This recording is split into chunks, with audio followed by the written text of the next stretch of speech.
Mommy. Grandmommy's mommy was a Puerto Rican, and as grandmommy say, her daddy was a true-blood Coromantin man. Grandmommy say, a reminder of her Puerto Rican mommy, the way I turn in front of the mirror and fix my hair like so and so. She used to say, it's same way so. Your great-grandmommy used to turn with her little waist and her long hair in front of the mirror. I fix her face.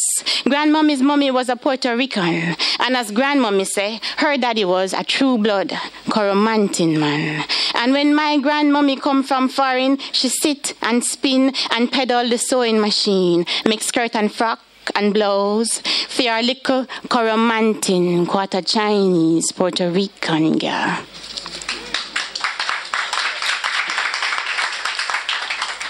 This one is leaves. You know, most of us here were totally mixed up, right? I'm in the bus with the other press officers, and there's an old man raking leaves. As they fall, he collects them. This is November, autumn in China, when leaves fall and there are trees near the road. But no leaf, it seems, stays long enough for you to remember it there on the road. What stays is the old man raking leaves, collecting them as they fall. And I think I see why Popo, who hopped the boat from China to the island, rakes leaves morning, evening. Popo is a hakga, that's, they don't call it Guangdong, Canton, the Chinese word for grandma. This one is at the karaoke bar, 21st Century Hotel. I sit at the bar drinking cheap Chinese liquor. The room is dark, full of smoke, with a song. Strolling on the screen, you crane your neck at to follow. There's a man. Girls look into his eyes. He caresses the mic and sings. They all sound good in this country, where on every other channel someone is singing Chinese opera, country western, decked in boots and hat with lasso, or riding around like some pop king or queen with western hair. His song stops. A girl in his palm takes the mic and sings. He floats over to me and says, "You're very pretty." This I didn't expect. He orders me American whiskey, and I think of my father. Is this how he would have been? In the nights when I was young, my father sang, played the harmonica and banjo. So being in this bar, in this land where they never stop singing, reminds me of him. He tells me how his parents shipped him off at 6 to Canton, China, to know his culture. And there's a sea swelling in his throat when he tells of being brown in China, being loved by a Chinese stepmother, using pencils so girls intrigued by an oval face, long brown limbs, massive waves of hair, couldn't claim his hands in dance class. And when he tells, I feel the cane leaves brush my skin when he hunts snakes, rats in the field. I hear the math teacher's measured sentences. Do not reward a bully with a fight. Disarm him with your tongue. Play basketball. And my father was a village basketball star, sitting in the karaoke bar at the 21st Century Hotel, Beijing, China. I think of my father. We don't talk, but I pack the cheap wine for him, the General Mao cap, Chinese cigarettes, fung fung yen, fa chong, to remind him. Fung fung yen is Chinese biscuit, fa chong is a sausage. You know, before I stopped eating pork, it was really great. You know. I don't think you'll see it because it's not really that big, but I have a scar right here on my hand. And I'm going to tell you about the scar. It's called canoe.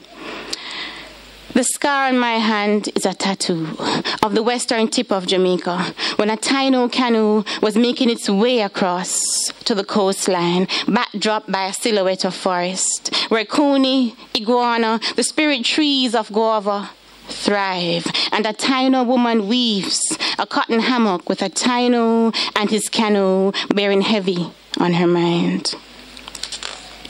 All right. I live on Red Hills, or in Red Hills, both correct. And the thing is, the Tainos also lived in that era too, so there's this connection there. The story goes, this is a Taino of Red Hills. The story goes, they were blasting the hill and found you. 3 Taino skeletons, mother, father, child, huddled like a family facing a tsunami, like a family about to be hacked, mown down by a fleet of genocidal conquistadors. They excavated you, stored you in a museum, but your lives lived here on this hill can't be raked away like the leaves of my Julie mango tree. When evening comes with the dying sun, I think of your evenings after the pepper pot, catching the breeze on a hammock. When the woodpecker pecks some hollow tree at sunrise, I think of your mornings, of countless birds in these hills when the hills were young. When I drive through the shortcuts of the hill, down to the river, to the sea, I imagine your journeys downhill, to river, to sea, for turtles, for fish. When I look at my dog reddened by the soil of this hill, I construct a story of bloodletting.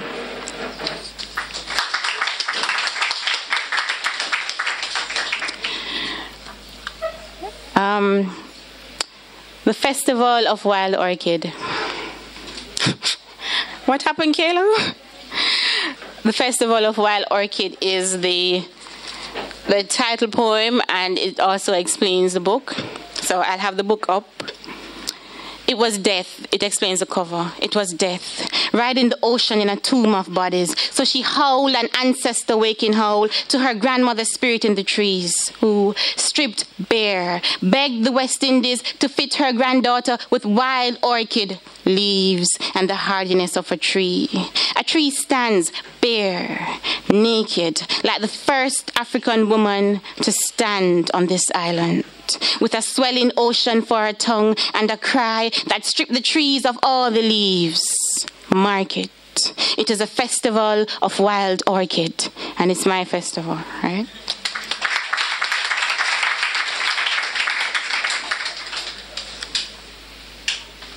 Shackled in 97 for Lloyd Rodney. I read something in a journal. It was about a lawyer. I can't remember which Caribbean country it was in, but the lawyer is actually Jamaican, but he practiced law in the other Caribbean country. And this is what happened to him because he was kind of outspoken. He is a cousin of Walter Rodney, right? Was like flashback and braps. Memory just elapsed to the first time them dash chain upon my hand and I find myself crammed with feces and faces. Me become a cousin on Black Friday and my heart get bombed to pieces. When me see the tears them drop from the lawyer them black face, but none from the chief man with a hammer hand. Me shake with the picture of my wife and picnic ball in each separation, with me chained down to the bed. See, them do it again. It bubble in the blood, it burn in the head. After the drowning. After the drowning was when Palisados didn't look like how it looks now. You know, it can't look more protected now, but you can't really. Nature, that can just go away just like that. But it was even more scary before, you know. It was so narrow and the sea was basically coming in on the road. So after the drowning, when my car eats up Palisados, I think, what if an earthquake happened here? It would come swimming up like the whale devouring Jonah, and I would outdrive it. I would try to outdrive it. And what of the people taken in by the sea, I swear, crouches ever closer each time I navigate Palisados. Their last thoughts would come crashing as death, a giant hand of sea, unfurls on them. It's crippling. After the adrenaline runs out and there's nothing, you die from that. And I see them. They walk silently among the living, mouths stitched into O's of terror and drowning.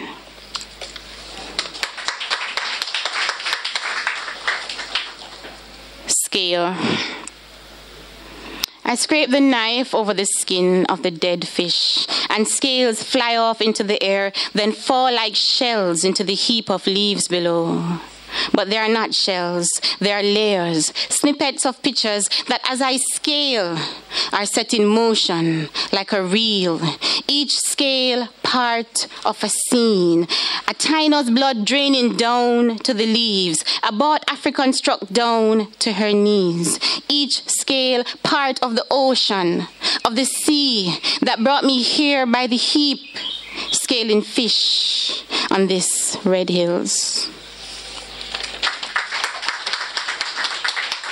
I'm sure that many of us know Cassandra D's, you know. This one is Cassandra D, and it's my attempt of a sonnet.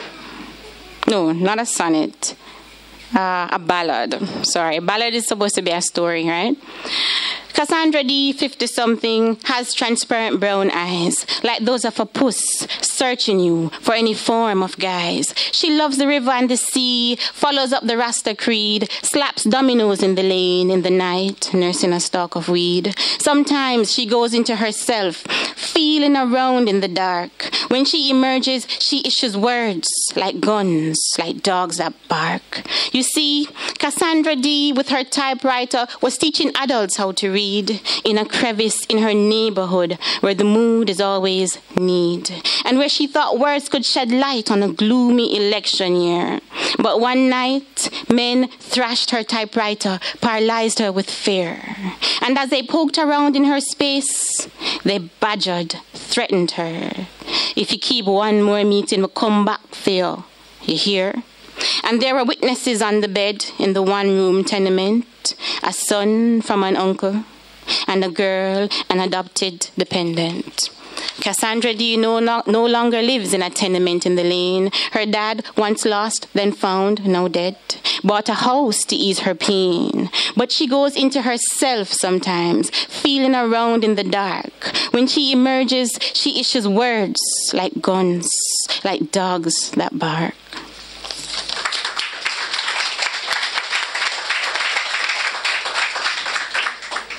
There are some people who, really helped to shape me. Wim Brown is not here. He died. And it was a decision. I didn't include a Wim Brown poem in this one, but he's very much here for me, and I'm sure Millicent and Raymond.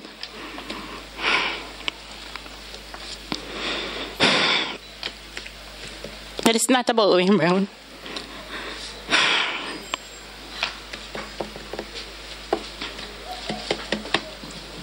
Okay, Mervyn. Raymond, please don't look at me. Mervyn, shit. You are the magician, Mervyn Morris. You cast a spell on this girl who was only to pass through to something else. After all, what do you do with an English degree but teach or something inconspicuous like write commercials? But then you, the words I've chewed, savored, the little boy who went to the pond and jumped, their embodiment, their creator, right there in jeans and a blue doctor's shirt, couching on a table, standing upright, bow-legged it seems, in front of the board, the class and me, spellbound by the baritone. What could I do but be hooked, reeling? So after Mervyn Morris, you had Wayne Brown, you had Earl Mackenzie, Kwame Dawes, Jeremy Poynton, and the peers, Millicent. I just want you to know that this person who's supposed to be masquerading as a journalist right in front of you, Tyrone, is a very good writer, actually. Excellent, When is the book coming out, Tyrone? All right, on the way to Hellshaw, there's a man on my lines, a small man with a muzzle like Hannibal Lecter and the eyes of a berserk soldier. If these things matter, he'll stay. As you regard the sun at Hellshaw, as you scan the horizon, the approaching surf, he'll stay as you imbibe the Sunday beach before the Lent of week. And as you listen for the sea cotton's groan when the wind disturbs her, as you observe the fisherman sea-bound, a daughter in the bow, you'll chew on this version of Hannibal Lecter, fixing my lines with other Hannibal's berserk eyes. Kingston Blues. Flying plastic bags, murals of dead dons, no pissing, no dumping signs, garbage, sewer water and weed, the poor man's Prozac, cologne the air. And there's malaria. What century is this? The cactus bites and Trenchtown is what it was, a place where children know how to starve and women weep. Somewhere else, maybe they would have been in a museum of the time before the Prophet made it big, where these children and women would be waxwork figures only. Marcia. Fat, squat Marcia sits on the veranda of the Stonewall thing passing as a veranda with a headache a la rum cream and other spirits she nursed last night when some woman answered Fairman phone. Is not that Jamaican woman calm when it comes to these things? Is not that we sit with a headache and bleach with rum over a cock? For Marcia, as soon as boss man gone, fly straight up the yard to ras up the woman.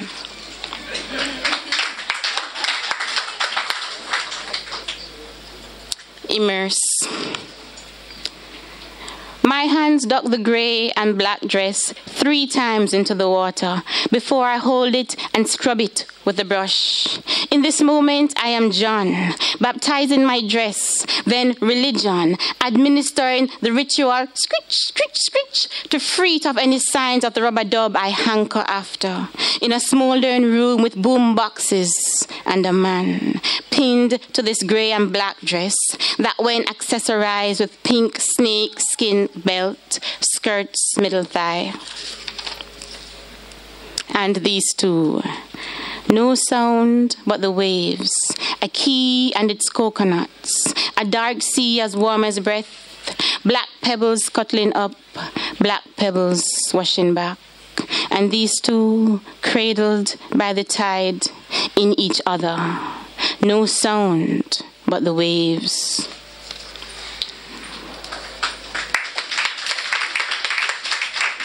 All right, almost there. This one is a cave. I think there is a hotel in Negril called the Cave, right? Yeah, this happened there. It was Negril's West End and the slower track. Always the sea, always the cliffs and a long sunset. And Patrick the Masseur goading us to dive into the cave outside our room. First thing at sunrise. We peered into the deep blue cave the day we came, but spent our morning in the blue room with coconut, incense, and a stone-cut bed.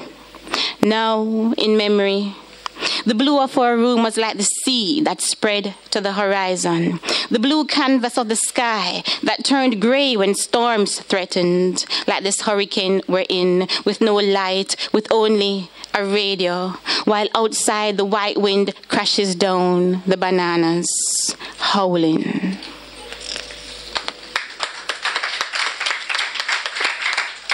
Violet blue. You know, you love so many things. Sometimes you just see a plant that is so beautiful. Violet blue. Your violet blue skin, your purple centers did such violence to the evening. Such violence to me that it stays in the street of these lungs, the halls of these eyes, the grooves of my tongue. It stays like the broken heart strings of a guitar, the tale of evening, the S twirling and swirling from the cigarette with silent violet blue undertones. I travel the same road to see you, silent, violent, violet blue. Hey, Millie. Do you remember that one? Millicent has a series of workshops, you know, and that one was birthed there. Baby on the Ball. Kayla, yeah, it's your time now. She was there going, oh, each time she wasn't hearing my poem. If you heard somebody going, oh. All right, so Baby on the Ball. It was just a ball in the air, but by the way Baby cheered, you'd think I'd put on a show, like a clown in a big red bow with a sidekick and a water gun, who'd round and round a circle run. But it was just a ball I'd now and then let fall, though you'd think it was some feat, like walking upside down through teeth, singing, oh, the grand old Duke wasn't a parachute with a G.I. Jane or the first drops of rain while my baby squealed and laughed and peeled. It was just a ball. I bounced on the wall. But her mirth was so complete. I marveled at the feet of my baby in awe, goggle-eyed, enthralled. A role reversed. I the babe, she the bouncing ball. This is the last one. Through a window. Kayla, I don't know if you know this one, but you also inspired it, so you can listen. It's raining. 4 pieces of Kayla's clothes are on the line, various shades of pink.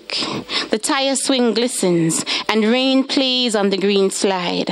I see it trickling down and wonder if it's making a wee sound, like Kayla on the slide, who now sleeps under a purple, pink, and white blanket as the rain outside drums and taps on what it can. Roofs, plastic pails, banana leaves, coconut leaves, cocoa leaves, lychee leaves, ackee leaves, apple leaves, and a sea of wild grass. I see the bark of the Hayden mango tree in the yard behind us blacken from the rain, and remember how I'd put Kayla at 2 over the fence, then step over so she could play and play with her friend. The rain tells me that friendship is a place. It's raining, and the banana leaves are palm leaves, heralding Christ on a donkey. And this is not blasphemy. The leaf that falls from the marigold knows this. Thank you.